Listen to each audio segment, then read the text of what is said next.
I've been pretty tough on the old Steelers this year. I wanted more, I expected more. I have like a little I know it hurts Steelers fans when I'm like, maybe he should have gone to Minnesota. Maybe I don't want to see them on some Saturday afternoon playoff game, one and done. I want more from this team. And so let's talk about it, because I've been tough on Pittsburgh. I'm not going to take any of it back. There's been some unwatchable situations throughout the season. I don't know that I've been inspired by this blue chip football team. I felt something last night, okay? Other than being just frustrated. And I think the win over the Ravens peaked and got me thinking, yeah, maybe I would love them to win a couple playoff games. Maybe this can be fun, and it was, okay? And then, of course, what we had last night against the Dolphins. I mean, it carried over, and this is without TJ Watt, what they did. And you can say it's against the Dolphins and all of that, blah, blah, blah, blah, blah. But there was a lot of juice out there, okay? The MVS, I think that adds much-needed speed. He's this downfield presence I've been barking about. My criticism mostly is, you should have kept George Pickens also. You should have kept George Pickens also. To be with DK, you need this other guy. Listen, MVS back there, a threat, catching his 14th career touchdown from Rodgers, nearly 4 years to the day from the last one. Cute little storyline. I'm kind of in. I'm in after last night and against the Ravens. That's not just one game, right? The touchdown to DK. You just saw it, I think. I don't know. I just focused on other things. Sorry, I'm distracted. The throw, first of all. Non-existent window, right? And that might have been the best run after catch that we've seen all year, to be honest. And it was so nice to see in primetime. I mean, they've had primetime, and I haven't paid that much attention to it, and I'm sorry for that. But Aaron had the second highest completion percentage of his 261 game career last night, which is actually insane. And beyond the football part of it, there's an element to Aaron, and there's a smile on his face. I don't know that I've seen that much this year. He looked like he was enjoying himself. He was really feeling himself out there, the post game, all of that. That really matters, especially in these games, and kind of swing how you feel about a team week in, week out. I know the Dolphins aren't great. They had won 4 straight, though, and they were still technically alive for a playoff spot, really giving it their best this weekend. So this is an impressive win. How in on the Steelers are we? You guys tweet me, let me know. And if they play like this for the first time all year, they have me feeling like they might be capable of some noise in January. Dost thou agree? Are they the most intimidating team in the AFC? No, they're probably let's take a look at the playoff picture. Can we see it? I feel like we talked to us on the phone. Producer Cal has me given. They're probably maybe the least intimidating team. Well, that's in the playoff picture right now. I would say they're the least intimidating team. Is that fair? Jags fans, I know people are. I would say right now, that's so. So I'm complimenting you, but also keeping it real with you. Yeah, you got the Ravens in the hunt. They're sitting there. Hamilton, does this get a little funky playoff-wise with the AFC North race?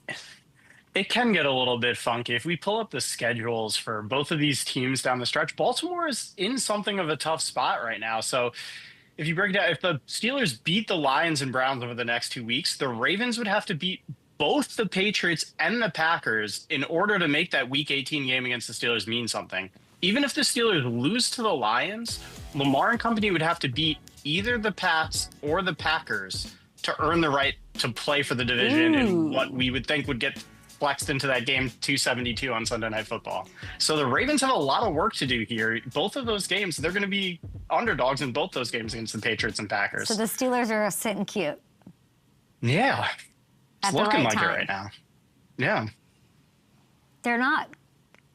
They got to keep it consistent.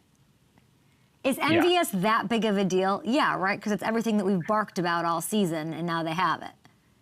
I think it matters, having that other downfield threat and somebody who, we know Aaron likes guys that he has some chemistry with, and they've connected a lot, in the past. They have that connection, and it showed last night. I know it wasn't a huge stat line from MVS, but in those moments, he can still really stretch the field and take the top off the defense, which they haven't had. So if they if they win the division, they get a home playoff game against the likes of a Chargers team.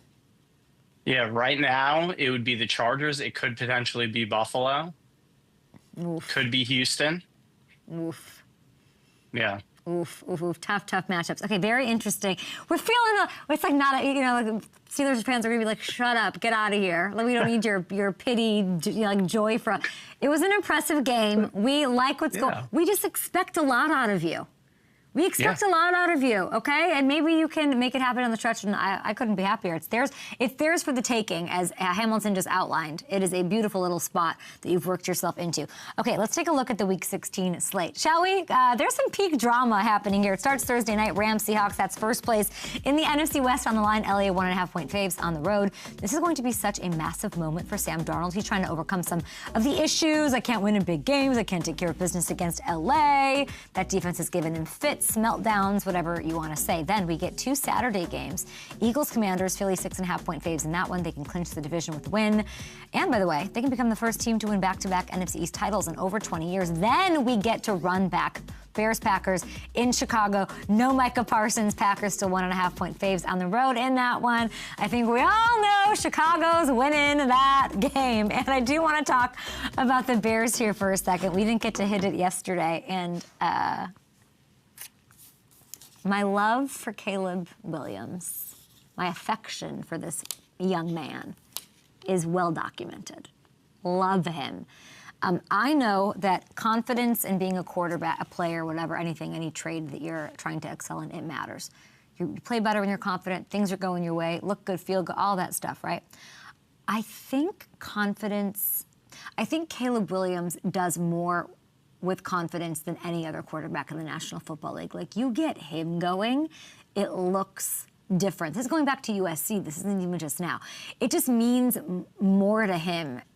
I don't know how to explain it, really. I've been trying to articulate it, like, overnight to my producers and everybody. Like, he does more with confidence than any other quarterback. When he's feeling himself, it is like, oh, snap, it's on, you're going down.